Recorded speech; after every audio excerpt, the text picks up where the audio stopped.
Right guys, so when I started YouTube, I didn't seem to understand how the thing really worked. Okay, I had a channel called Malloy Runner when I was a runner. I don't run anymore, so now I've got a new channel called simply called Mark Malloy. Okay, but one thing I learned is there was a guy called Ryan Trahan, and thank you. And this guy, he seemed to be very successful on YouTube, and I was wondering how come he's so successful on YouTube and I'm not. I'm more consistent than he is. Alright, then I watched one of his videos about how he was valedictorian and his speech and stuff. Now valedictorian is the reward you get for good grades, for being the best student in your year group. Now Ryan Trahan, I think he's American. The schools in America are very big. You often get like 300, 400 people in a year group. So out of actually no. Now I think about it, I think he went to a small school. Now that I think about it, he lived in a rural area. But anyway, he got valedictorian, which means he got the best grades in his year group. So I'm thinking he must be smart. What about me? I was the opposite. I was very bad at school, or I was one of the worst in my year group. And I'm thinking, that's it. How did I not see this before?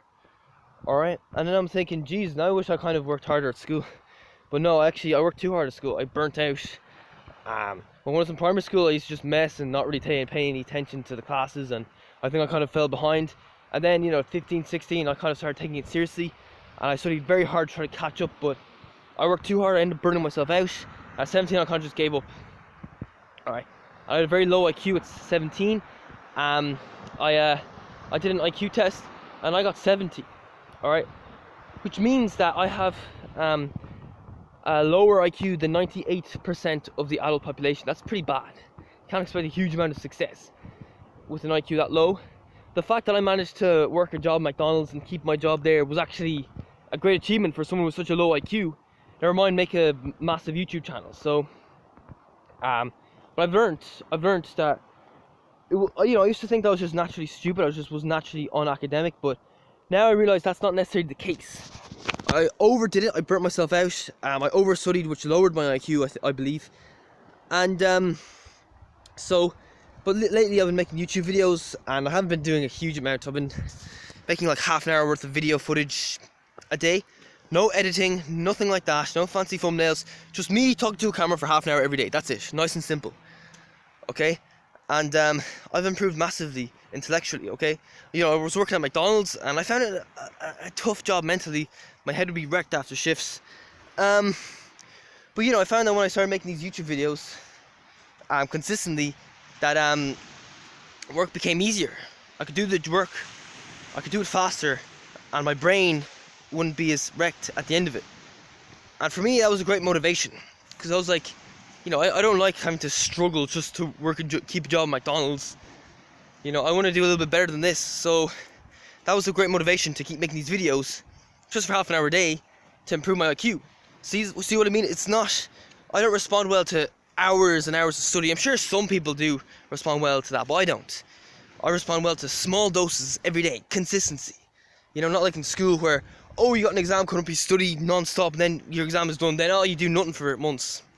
It's just a small bit every single day, a little bit.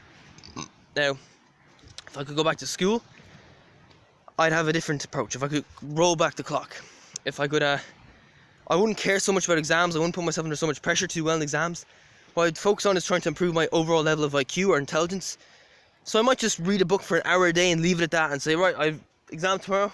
I know I'm going to fail, but who cares? I read for an hour. I'm improving my IQ, and I'll do it that way. So, and then maybe in the summer holidays, I would just read for 1 hour a day, and I'd come back for the next school year, and I'd be more intellectually smart than I was before, if you know what I mean. So it's too late for that now. I'm 23 and I gotta just try to stay consistent with these YouTube videos. Okay, I do these 6 days a week. I don't even do it every day. I do take one day off every week. That's normally Tuesday. So yeah, that's the thing. You gotta find what works for you.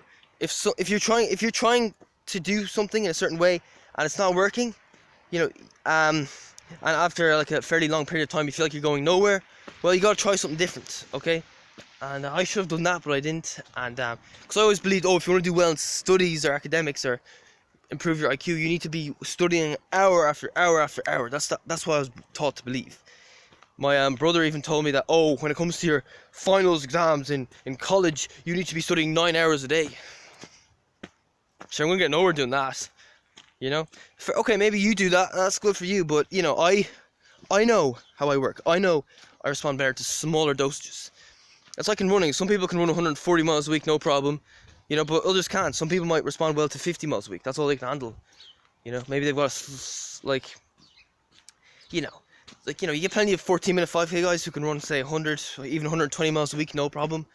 But then you get me. Let's say you get somebody else who runs 22 minutes in the 5K. They can't do the same amount of mileage. Do you know what I mean? They have to do less, alright? So the lower the standard you're at, the less work you have to do to improve. But you just got to be consistent and find the amount of work you need to do. Alright, it's really that simple, alright? The path to success is nowhere near as difficult as people make it out to seem. Okay? Do you know what I mean? And the reason I started thinking like this was because I remember my friend, he told me, you know, treat your studies like you treat running. And I'm like, but with running, I don't run that much. I run like maybe an hour and a half a day at the max. To do well at studies, you have to study like 5 hours a day. But then I was thinking, maybe if I do that, if I do less, and treat studying like I treat running, maybe I'll do better. And that's the case. I am doing better. In fact, I'm only making half an hour worth of footage every day, so I'm doing like a third. I'm spending about a third of the time making YouTube videos as I was running. But then again, you know, I was a decent standard at running, but at YouTube I'm at a low standard, so I need to do less. Do you know what I mean?